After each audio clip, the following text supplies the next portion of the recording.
Muito bom dia! Para a gente finalizar essa semana aqui, 16 de abril, no Minuto do Musa, vamos dar aquela voltinha no mundo aqui para a gente entender o que está acontecendo hoje. Bom, nos Estados Unidos, mais dois índices, o Dow Jones e o S&P das principais bolsas, fecharam ontem com recordes. A Nasdaq, índice de tecnologia, também subiu, mas o recorde ficou para esses outros dois índices. Hoje tem o balanço trimestral do Morgan, seguindo a reabertura de balanço nessa semana que tem vindo positiva, tá bom? Nos Estados Unidos ontem também, pedidos de auxílio-desemprego vieram 576 mil na semana, o menor nível em um ano, melhores do que a expectativa. E as vendas no varejo de março também subiram 9,8%. Veja, a expectativa era de 6% de alta, então muito melhor do que o esperado.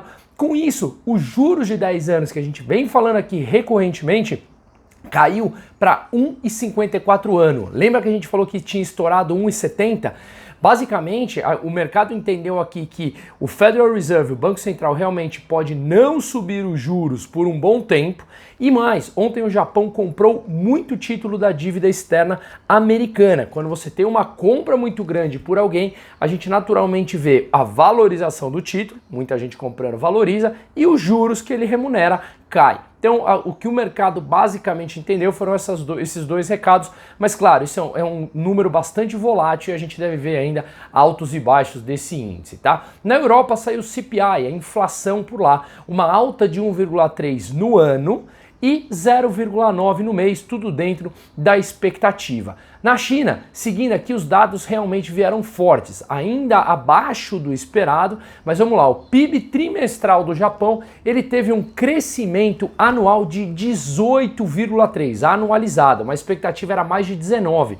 No trimestre, ele subiu 0,6, mas a expectativa era de alta de 1,5.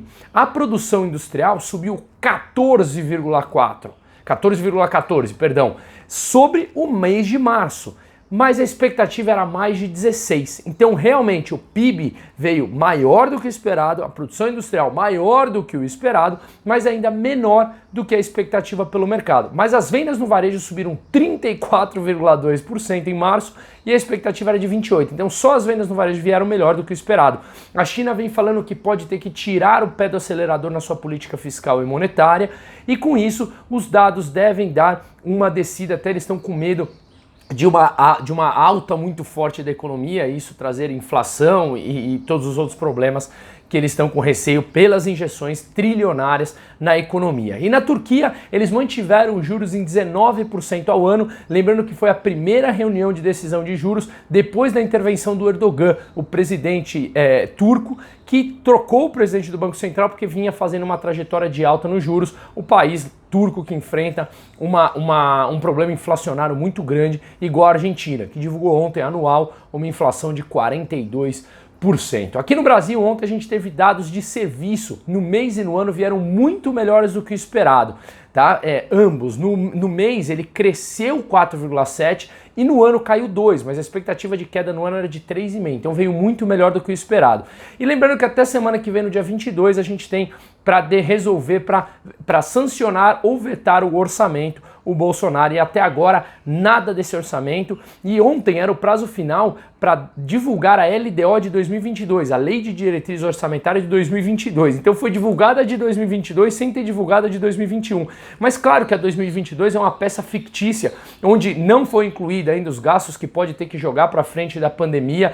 Veja, nós estamos vivendo realmente, tudo é uma ficção aqui, basicamente, divulga de 2022, não tem o de 2021, os congressistas falam que se o governo vetar, ele perde a base, se ele não vetar, ele pode correr risco de ser responsabilizado por irresponsabilidade fiscal, e aí isso pode gerar impeachment. Ou seja, de novo, como eu bato na tecla, desculpa o repetitivo aqui, o Brasil ele realmente cansa e o sistema é fadado ao erro, não tem como. A gente está na mão de pessoas que definem a economia como um todo e eles realmente não têm o menor interesse nisso. O Henrique Meirelles, que é o secretário da Fazenda do Estado de São Paulo, ontem ele falou: um país tem um problema muito sério quando você tem que aprovar o orçamento irreal, senão a gente perde toda a base de apoio e não consegue aprovar nada pela frente e o país realmente para e a economia afunda. Muito triste a situação do Brasil e mais uma vez o STF confirmou em plenário a elegibilidade do Lula para 2022, até fala dando risada nisso,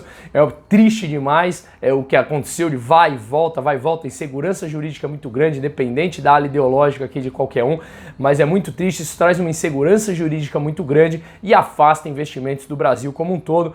E aí, mais uma vez eu termino falando, boa sorte Brasil, a gente vai precisar muito. Um forte abraço e um ótimo final de semana.